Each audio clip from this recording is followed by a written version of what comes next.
soo marka casharkan maanta wuxuu ku saabsan yahay parenting skills xirfadda laga rabo inaad isticmaashid marka waalid tahay and I think casharkan wuxuu concern gareynaa gabdhaha inta badan but there is a role waxaa jiro naftirkiisa wiilasha looga baahan yahay soo as a father soo marka labadaba way iskugu jiraan maadaama oo aad naftirkaaga aabba tahay oo xaas ay yeelanaysid ilmo dhalaysid inaad fahantid wixii xaaskaaga ka qaldan waxa laga rabo inaad sameyso muhiim ay ku tahay naftirkeeda horta binaadamka markii la abuuray awlaad in la tarmo wax ilaahay noo sameeyso maahan inaa ku tarano adduunkan qof walba qof ka taga soo maahan soo marka maxaa la dhahaa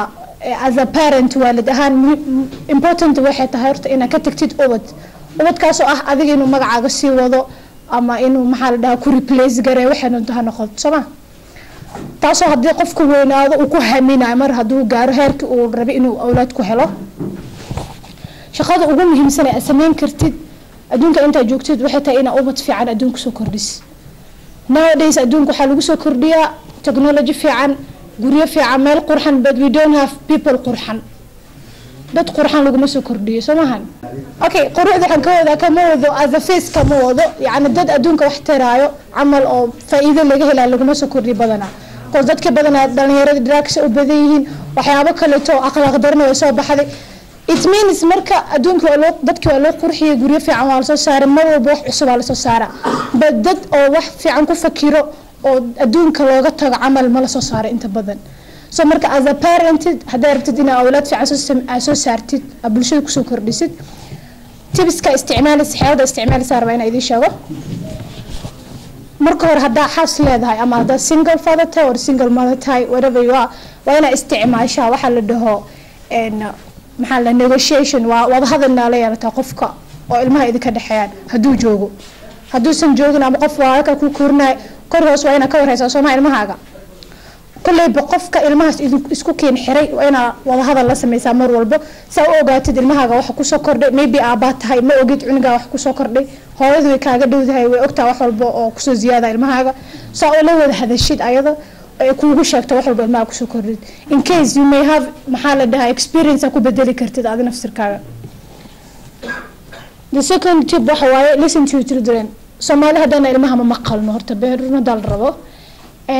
ilmaha markayna la hadlaayeen hadalkooda qiimo nooguma fadhiyo but the biggest mistake as sameyn karta qaladka ugu weyn waxay tahay cunugaaga u baahan inuu hadlo in hadalka ku celisid cause ilmaha markay yirihiin wax walba ku hadlaan dadka waaweyn way ka been yirihiin horta been ma sheegaan laakiin ilmaha markuu hadlaayo wax walba ka hadlaayo kale waxa la open hearted u hadlaa sida qof nadiif u hadlaa laakiin qof weyn inta la hadli lahayd oo time si lahayd ama ada shir leedahay qof ganacsada tahay dadka kale qiimo kula leeyahay but your child missing a chance u kugu la hadlaadi ahaan nafsadaad marka ilmaha daartiin inuu hadal u baahan yahay hadalka ilmaha yaa lagu celin maga aamus aad wax ma sheegas doqoniyo wax atiraysid mal eraas amal wax ilmaha erayada hadalka ku celinayo wax walba laga rabo inay ogaadaan ama su'aal kasta qabin uu ku laabanay markaas ayaga the third tip waxa waaye marka tahay aad horta awlaad ugu ina role model u tahay cunugaaga wax walba ta sameys inuu kaaga dayana xisaabta ku darso meel ku taaltaas role model marka tahay dadka gurigaaga ilmaha keensanaysid ku xisaabtan maxay yihiin hada ogtahay in adeerati wax walba aniga Soomaali waxa u nool extended family waxa la dhahay family balaaran sama adeer wax walba noo imaada bad ma ka fikirno cunugaana yaa u haboon ki akhlaaq darna ki wadaadaha kullu guriga ka soo cunteena we don't know ya ilmahan u roon soomahan soo marka haddaa ogtahay gurigaaga waalid ma tahay ogta dad xun ilmahaaga saameynayaan ama tarbiyo xun siin karaan ogtahay keep them away waxa ka bilaabataa waalidnimada fiican horta inuu cunuga kala arko waxa fiican iyo waxa kala xun haddaa ilmo iskula dhagaan wax laba cunuga dhashay way kala yarihiin camal mid ka yaraa wax yar ku oonay kii weynaa waxa la u dhaafuriyaa uu ka yariyay that's not a judgment ma tusaysid فهمتيد مركز حق مسوريس كوس كان يروي عبارة عن مرة وبيته وحاسينيسد المها كلنا وكده دازوا المها حتى سومالي مركي يروبها تجنا مدي بدها تجنا المها كلنا ولا لاين كوس وحي عبارتين وحول بيته محل ده يكون دجان إن ده داوريا وكا يري هسي سو أصيغنا كان وحول بأركا وكل دجان وحول المي قالوا وكحوجا وحول با كي كلنا وحول بوقينا أصيغنا سيد إنه لا يعمل بدأ ده المها ترى كان عادي مليت كعوا كساكو إكو وفهمه waxaanad inaysan kiis ahayn oo in dambana meesh ma jirin sama tan roodon modelkii soo galay laakiin waxay u taagan tahay ilmaha hortooda inaad wax xun ku sameyn laakiin hadda dad isqabatihiin oo murmaysiin ama dagaal wax ka jiro meesha ina ilmaha hortooda lagu sameyn because anything ay arkaan markaas ishooda aragto ilmaha midda kale dadka waxay wax ku qabtaan badanaa site-ka aragtida so marka anything ay ka arkaan gurigaas inuu ka dhacay way qabatimayaan hadday is arkaan hooyada business diri jireen hadhow xaaskiisa ku bilaabo markuu weynaado normal oo taasiga somaan number 6 waxa waaye spend quality time with your children minadu waxa waaye tan ilmaha waqti waa la qataa maybe gurigina hooyada joogto badrunta hadii loo sheego ilmaha waqti ma siiso guriga waa laga yaabaa waa la joogo cunugina dhahad laakiin cunuga wax uu ku qanacsan ulamaada joogin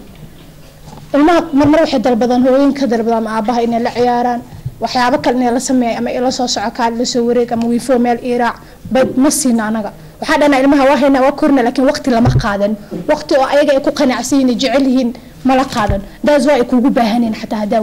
weynaadaan laakiin hadda guriga sharciye ka dejisid gurigaaga ilmaha sharci u dejisid dugsigaas aadaysa waqti hebel TV aa leedahay oo maybe waqtigaaneed waa seexanaysa ku dhagano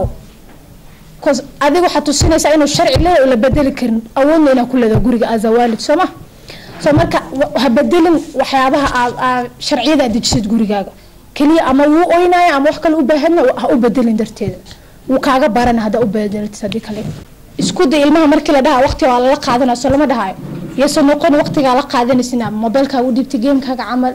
ama laptop film iskala fiirsatiin something uusan meesha uga tago u baahanay wax idin dhaxay laakiin laptop haduu kaaga la fiirsanay ama TV kula fiirsanay sheegi u baahan adigu kuma baahana but if hada hand to hand aku ciyaaraysiin labadiina shay kale idin dhaxan ama qalab kale idin dhaxan ku ciyaaraysiin markaas adigu ku baahana mu baahana that thing mu baahana meesha ma kan u horeeyo accident uu ku batay adduunka like Kenya because ma haystaan jid badan tan labaad waa striker sameeyna almost laakiin effected waxa ilmaha wax barto publica dib ku keenaa kan saddexaad raping of young girls is become problem of society so afraadne dad oo xajiraan oo resting of cousin have standard dad xajiraan oo maxaa jiraan oo shaqaysanin oo Soomaaliya ku sheego oo hadda jaamacad soo dhameeyaan oo shaqo heleenin solution keedan waxay noqon kartaa inta qofkan u horeeyo waxay accident solution keedan waxay noqon kartaa in traffic rule la dhiso oo ka dambeeysiin oo dad qofka doo socodna qofka laga dambeeyo tan saddexaad waxay ahayd walking striker dad maxaa jiro striker sameynayaan taaraad dadka sameynaayo inuu dawladda la hadlaan waa dadkaas dawladda markay la hadlaan waxay u baahan yihiin dhibaatadooda u qabtaan kan saddexaad young gabdhaha yariska oo rape lagu sameynayo waa ina dadka oo sameynaya waa ina la xiraa ama loo sameeyaa women rape in every country I hope inuu had haysto kan afraad waxaa dadka shaqada haysanin like inuu youngers dadka yar na shaqo la siiyo ama ina meel yar loo furo oo ka shaqeystaan horta waxa ma hadle ma aragtay wadankeena burburay 30 sanadood in ay wali jiraan dad idinkoo kale wali wax baranaya isma aan lahayn dadkan destructive ku dhacay ayaa maanta heerka gaarsiisan idinkoo kale iyo kuwa idinka horeeyaba oo dawladda ku soo koray kulligood ma maanta wada gaareen marka alxamdulillah rabbil caalamiin waxa nimca ah in aan wali haysano youth ka qayb weyn bay ka qaataan in ay community ka dhisaan anaga hadda marita dhimano idinkana bedelaya haddaydan hadda is dhisin oo aydan dadaalin oo ay wax adduunku iska dhib badan yahay yani waxa way stress wax la yiraahdaa jira dhibaato badan baa soo marteen reerihiin traumatic syndrome baa ku dhacay caruurtoodii baa ka dhintay maalkoodii bay waayeen wadankoodii waa tamaanta halka meenu joognaa haddaynu wadankeenu u dhisan yahay dhibaato badan baa idinku dhacday laakiin waxaa la rabaa inaynu barano coping mechanism dhalinyarada badanaaba markay dhibaato ku dhacdo dadka diinta ku xiran mooyaane dadka kale coping mechanismkooda aad buu u yaryahay waxay in istiilay ma aragtay diinta ku adkaan lahaayeen ama waxbarashada ay aadi lahaayeen waxa weeye waxay u jeesanayaan in ay mukhadaraad iyo drugs iyo alcohol iyo ma aragtay wax kale destructive ay sameeyaan marka waxa wanaagsan intaad wax u sameyn lahayd waqtigaaga shabaabnimadaada waxa wanaagsan inaad ku bedeshid yani lagulama yaabayo ibn aadam baynu nahay wana khaldami karnaa waxaa laga yaabaa maanta inaan fiicanahay beritu stress igu dhaco ama saa dambe wax kale igu dhacaan laakiin waxaa loo baahan yahay in qofku isagu is-cafiyo yihahdo okay shalay haddaan xumaaday beritaa weli ii hadhay waa inaan ilaahay ka barya inuu ilaahay i toosiyo waa inaan wax wanaagsan sameeya inta aan noolahay 20 sanadood waxbaa la baranaya 20 sanadood waa la shaqaysanaya caruur baa la dhalaya 20 kale waa la istiragalgalaya hadhow waa la dhimanaya maxaad qabsatay haddaad waqtigaaga ku lumiso wax aan productive ahayn waxaad ku dambeynaysaa inaad loser noqotid haddaad wax dhashid ilmahaaga loser bay noqonaysaa sababtoo ah baarkood madal baad u tahay laakiin inta aad yartahay shabaabnimadaada haddaad ka faa'iidaysatid oo wax wanaagsan aad samaysid waxa weeye adiguna meel baad gaaraysaa caruurtaaduna kugu dayanayaan generationka ka dambeeyana wuu kugu sii dayanaya marka waxa weeye maraadkan hadda maanta ulana meesha waxa weeye oo waxaan oo dhan hawshan oo dhan loo gelaya waad ogtihiin inuu dhakhtarku hawlihiisa ka badan laakiin maxaa kala weyn dhalinyaro baabaday baa kala weyn sidee buu dhalinyaradiisa u toosin karaa sidoo kale iskuulkiin keeno inuu idinka idin train gareeyo inaad idinku dad kale sii train gareysaan kuwaasna kuwa kale sii train gareeyaan marka waxa weeye alxamdulillahi rabbil caalamiin waxa mahadle in dhalinyarada intaa la eg ay intay wareegoodii iyo waqtigoodii intay ka yimaadeen waqti waa age dadku jecel entertainmentka waxa weeye inta ka soo goysan waqtiga inaad halka timaadeen maanta aad rabtaan in aad wax siyaadsataan marka alxamdulillahi rabbil caalamiin ilaahay waxaan ka rajaynaynaa inuu maaragtay uu initiative-ka idin raaco oo niyadda aad haysan oo idin raaco aniga hadda iska kay waramo waxaan ka shaqeeyay jeel imagine anigoo khamaaran oo Soomaaliya oo ogti madow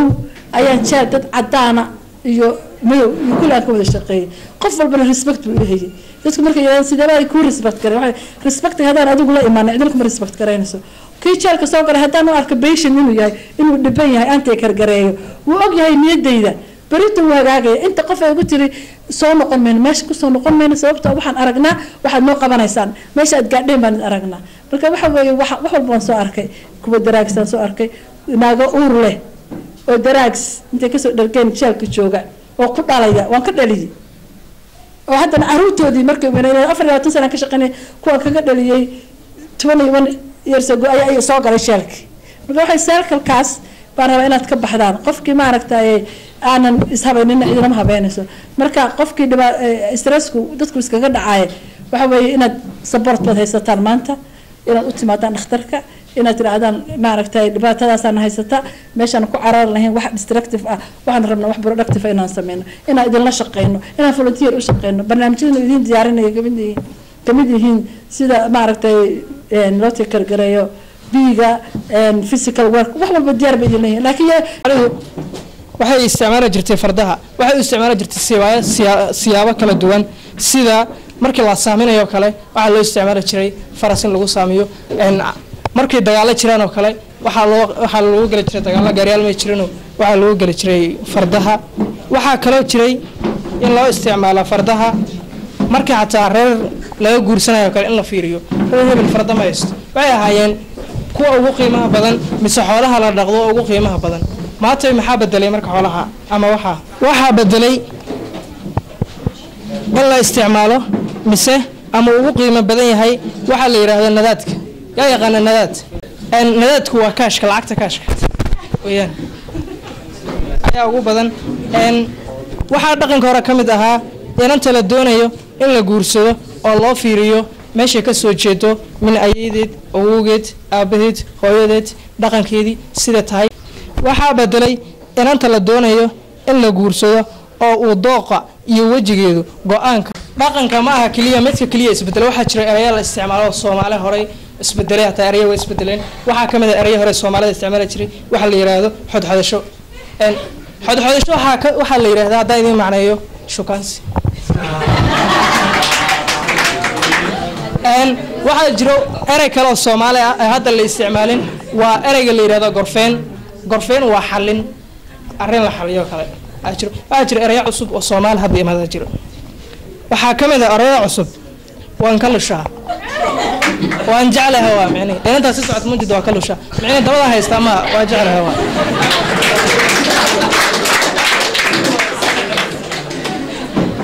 erayo kale waxa kamid ah gaarigayga ma aha macni ka gaarigayga ma macni kuma haysto qoftaas noocayga waxaa ka mid ah erayaha kale way istuurtay macnaheedu way guursatay